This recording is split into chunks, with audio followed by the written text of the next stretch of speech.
नमस्कार, स्वागत है आपका फीएल स्टडी मंत्र यूट्यूब चैनल पे। साथियों, यूपीएससी वीडियो री एग्ज़ाम जिसका पेपर कंडक्ट हुआ 26 और 27 जून को 4 शिफ्ट में। अब देखो इसकी रिवाइज आंसर की आ चुकी है। अब रिवाइज आंसर की आने के बाद उसमें कुछ बचा नहीं है, बस इसका जो तुम्हारा वीडियो का जो रिजल्ट है उस पर काम शुरू हो गया है। और मैंने बताया था आपको, या तो आपका जो रिजल्ट है वो दीपावली से पहले या दीपावली के बाद में, ज़्यादातर संभावना यही है कि दीपावली के बाद ही आए, क्योंकि पहले तो और बहुत सारे कमांड टेक्निकल ESO के जो रिजल्ट वगैरह हैं उनको देने में थोड़ा बिजी हो जाएगा आयोग। तो यह बात ज़्यादातर संभावना यही है कि दीपावली के बाद 20-21 तारीख तक आपका ये तुम्हारा जो तुम्हारा वीडियो का री एग्ज़ाम का रिजल्ट है वो आ जाएगा। ठीक है, तो ये बात मान लो कि रिजल्ट आपका नवंबर में ही आना है, सुने बिल्कुल निश्चित है। अगर आयोग चाहेगा तो, और आप भी चाहोगे तो, मैं बार बार कहता हूँ आप भी चाहोगे तो, और आप क्यों कैसे चाहोगे, आप कहोगे हम क्यों नहीं चाहेंगे, हम तो चाहेंगे, लेकिन आप चाहोगे तो। कुछ लोग ऐसे होंगे जो कहीं इधर उधर भटक जाएंगे। भटकना नहीं है साथियों, बस ये है कि आपको एकदम लक्ष्य पर रहना है और आप अपनी भर्ती को इसको पूरा कराओ और इस भर्ती को पूरा होने दो। अगर कोई व्यक्ति इधर उधर भटके तो ये लेखपाल की भर्ती देख लेना कितने दिन हो गए उसको, और कुछ नहीं होता भटकने से। ठीक है साथियों, तो आप भर्ती को पूरा होने दो, आपका जॉइनिंग बहुत जल्दी मिलेगी आपको। और देखो यूपीएससी वीडियो के कार्य क्या क्या होते हैं, इस वीडियो में आपको बताऊंगा कि क्या कार्य होते हैं। लेखपाल का तो सबको मालूम है कि लेखपाल गांव में रहता है और खसरा खतौनी वो वगैरह तैयार करता है, नक्शा तैयार करता है, इस प्रकार से रहते हैं। लेकिन सबसे बड़ा सवाल है कि वीडियो क्या करता है, वीडियो के क्या कार्य होते हैं, सब बताऊँगा आपको मैं अभी। कितने साल की ट्रेनिंग होती है, कितने दिन ट्रेनिंग करनी पड़ेगी, वीडियो को ज्वाइन करने के बाद कितने दिनों की ट्रेनिंग होगी इस वीडियो की, इसके बारे में बात करेंगे हम। अब देखो सबसे बड़ा सवाल है कि आपको इन हैंड सैलरी कितनी मिलेगी। जैसे आप लगोगे तो आपको सैलरी कितनी मिलेगी, सैलरी स्लिप से आपको बताऊंगा सारी चीज़ें, आपको एक एक चीज़ क्लियर करूंगा जिससे आपको मालूम पड़े कि हाँ आपकी सैलरी कितनी होगी, क्या होगा। दूसरा साथियों, लेखपाल जो फाइनल का रिजल्ट है, अब देखो लेखपाल फाइनल रिजल्ट आने से वीडियो की कट ऑफ में, जो मैंने कल भी बताया था आज भी सुन लो साथियों, अगर लेखपाल का फाइनल रिजल्ट जो है वीडियो के DB होने से पहले आ जाता है, फाइनल की बात कर रहा हूँ, तो आपको 10 मार्क्स कम होते दिखाई देंगे।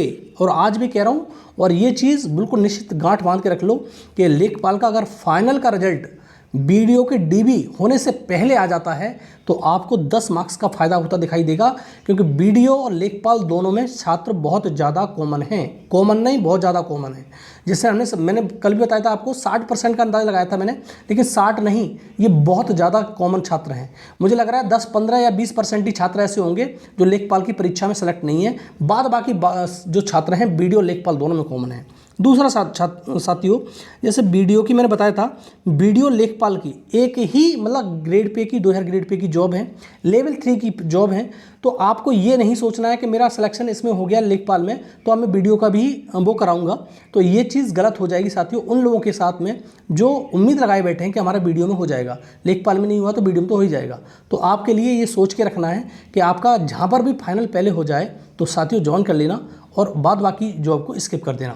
तो अब आप बात करते हैं साथियों एक एक करके। और साथियों अगर चैनल पे नए हो तो चैनल को सब्सक्राइब कर लो और वीडियो को लाइक और शेयर कर दो। ठीक है साथियों, आप शुरू करते हैं एक एक करके, सारी चीज़ मैं आपको डिस्कस करता हूँ आपके साथ।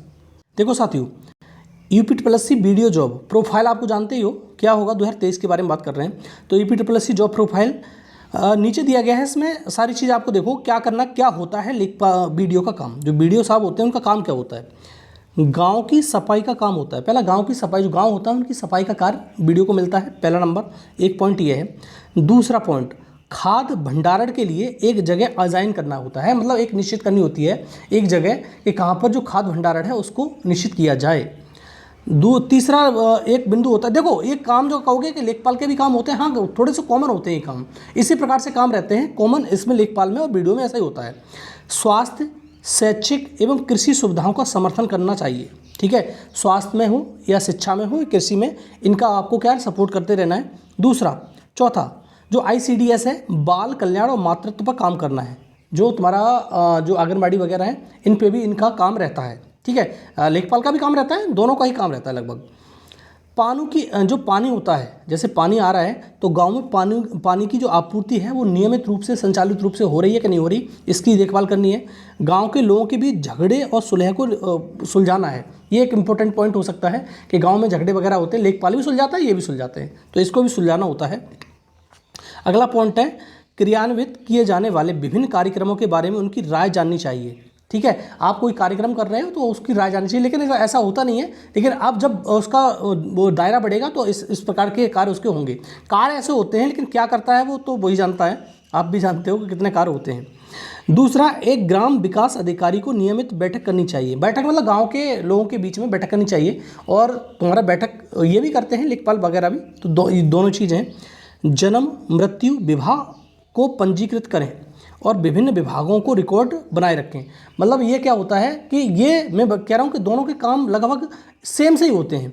तो ये तुम्हारा जन्म है, मृत्यु है, विवाह है, पंजीकृत है, तो ये लेखपाल भी कर देता है। लेखपाल से ज़्यादा बेहतर काम करता है बीडीओ, तो बीडीओ की जिम्मेदारी ये होती है। दूसरा, अधिकारियों द्वारा सौंपे गए कार्यक्रमों को अनुप्रयोग अत्यंत महत्वपूर्ण है। अनुप्रयोग होता है उसका किस प्रकार से संचालन किया जाए, उसको किस प्रकार से वहाँ पर लागू किया जाए। ठीक है, इसलिए इसका महत्वपूर्ण कार्य हो गए जो बीडीओ साहब हैं उनके कार्य ये हैं साहब। ठीक है, अगर आप जॉब पे लगोगे तो आपके लिए कार्य रहेंगे। तो आप ये मत सोचना कि हमें सिर्फ ऑफिस में ही बैठना है, क्योंकि ये बीडीओ ब्लॉक पे बैठेगा तो आपको काम ये करने पड़ेंगे, सारे कई काम देखने होते हैं। लेकिन आप कितना इंटरेक्शन रखते हो गांव के लोगों से वो डिपेंड करता है। ठीक है, क्योंकि जो वो होता है क्या नाम है, जो गांव के लोगों से मेल जोल ज़्यादा रखता है वो लेखपाल रख पाता है, बीडीओ थोड़ा कम रख पाता है, ये समझ लो आप। ठीक, तो आगे बात करते हैं इसकी जो सैलरी वगैरह होती है। और एक प्रोविज़न पीरियड बता देता हूँ। इसका प्रोविज़न पीरियड का मतलब होता है इसमें कितने समय का जो ट्रेनिंग वगैरह होती है वो होती है। तो साथियों, जो आपकी ट्रेनिंग होगी वो 2 साल की होगी। ठीक है, कितने साल की होगी? 2 वर्ष की आपकी ट्रेनिंग होगी जब से आप लगोगे तब से। ठीक है, 2 वर्ष की आपको ट्रेनिंग करनी पड़ेगी। तो 2 वर्ष ट्रेनिंग के होते हैं, उसके बाद आपको परमानेंट कर दिया जाता है। तो 2 वर्ष ट्रेनिंग होगी आपकी। जो वीडियो लगेगा वो नया कोई व्यक्ति वीडियो ज्वाइन करेगा, 2 वर्ष की ज्वाइनिंग वो उसकी हो जाएगी ट्रेनिंग, उसके बाद जो परमानेंट होगा। और सैलरी की बात करोगे तो सैलरी की बात करते हैं। ग्रेड पे आपको मालूम ही है 2000 ग्रेड पे का है और लेवल 3 की पोस्ट है ये। देखो साथियों, जो ओवरव्यू है उसके बारे में देता हूँ डिटेल। क्या होती है सैलरी डिटेल इसकी? देखो, पे लेवल आपको मालूम है 3 लेवल की जॉब है ये। ठीक है, लेवल कौन सा है इसका? 3rd लेवल होते हैं, जैसे लेवल 1 2 3 4 5 6 8 9 इस प्रकार से चले जाते हैं ऊपर को लेवल। और जो IAS वगैरह होते हैं 9 10 लेवल के हो जाते हैं वो। ठीक है, 9 लेवल का होता है, 8 लेवल का होता है, इस प्रकार से रहता है। तो ये जो पे लेवल है वो 3rd पे लेवल का है, 3रे पे लेवल का है। ग्रेड पे आपको मालूम ही है साथियों, ग्रेड पे होता है तुम्हारा 2000 ग्रेड पे का है। पे स्केल आपको जो मिलेगा, शुरुआत होती है इसकी जो मिनिमम सैलरी है वो 21,700 है और मैक्सिमम सैलरी जो होती है वीडियो की वो होती है 69,100। तो आप कहोगे लेखपाल की भी सेम होती है, बिल्कुल सेम होती है, इसमें कोई भी दौराई नहीं है। इसमें कोई ज़्यादा, आप मैंने पहले भी बताया था, इसकी सैलरी के बारे में डिस्कस किया था, लेखपाल की बिल्कुल सेम होती है, डिक्टो। और UPSSC जो भर्तियाँ कराता है वो गा समूह की भर्तियाँ कराता है, तो आपको इसमें सोचने की ज़रूरत नहीं है। तो यही इतनी सैलरी होती है। अब देखो बेसिक सैलरी कितनी मिलेगी आपको। देखो बेसिक सैलरी आपको मैंने बता दी अभी, बेसिक सैलरी जो मिलेगी शुरुआत से वो 21,700 मिलेगी। और मैक्सिमम तो अभी नहीं मिलेगी। मैक्सिमम अभी क्यों मिलेगी आपको? जब प्रमोशन वो होता रहता है, समय बढ़ता रहता है, तो उसके हिसाब से आपकी सैलरी बढ़ती रहती है। तो बेसिक सैलरी मिलेगी 21,700। अब देखो सबसे बड़ा बात समझने की ये यहाँ पर है, जो डियरनेस अलाउंस होता है, जिसे DA बोलते हो आप। ये जो DA है, अब वो पहले 42% था, फिर 46% हुआ। इस कंडीशन में DA 50% है इस समय। ठीक है, ये थोड़ा सा पुराना डाटा है, उसके बारे में बता रहा हूँ। DA 50% है। 50% का मतलब है अगर आप इसको लगाओगे 21,700 का जस्ट आधा कर दो, जस्ट आधा करोगे तो मान लो कि 11 दूनी 22, 11,000 कर सकते हो। तो 11,000 सीधे सीधे यहाँ पर 9,114 दिख रहा है, उसको 11,000 कर दो, 11,000 रुपये और जोड़ दो। तो 50% जो डियरनेस अलाउंस है तो उसमें 11,000 जुड़ेगा। ठीक है साथियों, तो नीचे बताऊँगा आपको, इसमें और जोड़ के रखना है 11,000 रुपये। जो 9,114 है वो पहला डाटा है। अब जो DA हो गया है वो 50% हो गया है, 46 हुआ 50 हो गया है डियरनेस अलाउंस DA। अब देखो इसमें क्या है, जो हाउस रेंट अलाउंस है HRA, वो आपको 27% मिलता है बेसिक पे का। जो बेसिक पे है उसका 27% या 5,859 रुपये।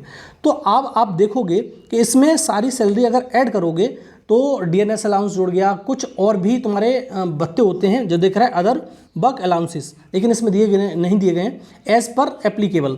जब वो एप्लीकेबल होंगे तब दिए जाएंगे। तो साथियों एक चीज़ ध्यान रखो, जो बेसिक सैलरी होगी आपकी, बेसिक स्ट्रक्चर होगा इसका, वो सैलरी कितनी मिलेगी आपको वही मैं आपको बता रहा हूँ। जो सैलरी होगी आपकी बेसिक में, वो लगभग जो इन हैंड सैलरी मिलेगी आपको शुरुआत से, वो मिलेगी 35,000 के समथिंग में। ठीक है साथियों, तो 35,000 सैलरी आपको शुरुआत से ही मिलने शुरू हो जाएगी। ठीक साथियों, तो आपको 35,000 जो सैलरी होगी वो इन हैंड मिलना शुरू हो जाएगी। इससे भी थोड़ा ज़्यादा हो सकता है 1,000 रुपये कि 36,000 हो, तो आपको इतना, क्योंकि जो डियरनेस अलाउंस है वो 50% हो चुका है, इसके चक्कर में इन हैंड सैलरी शुरुआत से आपको 35,000 मिलेगी। और आपका इसमें क्या होता है, एक कटता है तुम्हारा PF, ठीक है, PF प्रोविडेंट फंड जो होता है वो सैलरी बनती है उसका 12%, ये कटने के बाद है साथियों, ठीक है, ये 12% कटता है। और एक होता है तुम्हारा जो क्या नाम है NPS वगैरह कटता है, वो सैलरी का कुछ 2-2.5% कटता है। तो उस प्रकार से ये मानो कि ये तो आपको वापस मिलना ही मिलना है, तो प्रोविडेंट फंड है वो सैलरी का 12% कट जाएगा। उसके बाद जो सैलरी बनेगी, NPS वगैरह कट जाएगा, उसके बाद जो सैलरी बनेगी, इन हैंड सैलरी जो आपके पास में आएगी वो लगभग 35,000 या 36,000 के समथिंग में आएगी, ठीक है। शुरुआत की बात बता रहा हूँ, उसके बाद में आपकी सैलरी बढ़ती चली जाएगी, ग्रोथ करती चली जाएगी। तो ये है बेसिक स्ट्रक्चर इसका। तो सैलरी आपको 35 से 36 मान के चल सकते हो आप शुरुआत से। और आप जो काम होंगे, मैंने काम बता दिया आपका। प्रोविज़न पीरियड आपका 2 साल का होता है। तो ये होते हैं लेखपाल के कार्य और सैलरी और ये प्रोविज़न पीरियड, ठीक है साथियों। तो आप मतलब आप जो मैंने बताया था कि अगर आपके मार्क्स लगभग 198 के समथिंग बैठ रहे हैं, 196 से 198 के समथिंग, तो आप एकदम निश्चित तौर पर मानिए कि आपका सिलेक्शन होने वाला है, वीडियो बनने वाले हो। तो बहुत सारे लोग कहते हैं कि आपके ही, जो मैंने उस दिन कहा था कि आप अपने नंबर वगैरह लिखिए कि आपके नंबर कितने आए। तो बहुत सारे, एक छात्र ने कहा था कि बहुत सारे लोगों के जो नंबर हैं वो 200 से ऊपर हैं, 200 हैं, 200 से ऊपर हैं। तो आप कैसे कह सकते हो 198 मतलब वो हो जाएगी, मतलब कट ऑफ। तो साथ ही एक बार बता देता हूँ आपको कि 10-20 लोगों के नंबर या 100 लोगों के, 200 लोगों के नंबर अगर 100 से ऊपर, 200 से ऊपर हैं, तो इसका ये तुम्हारा कोई कट ऑफ डिसाइड नहीं करते।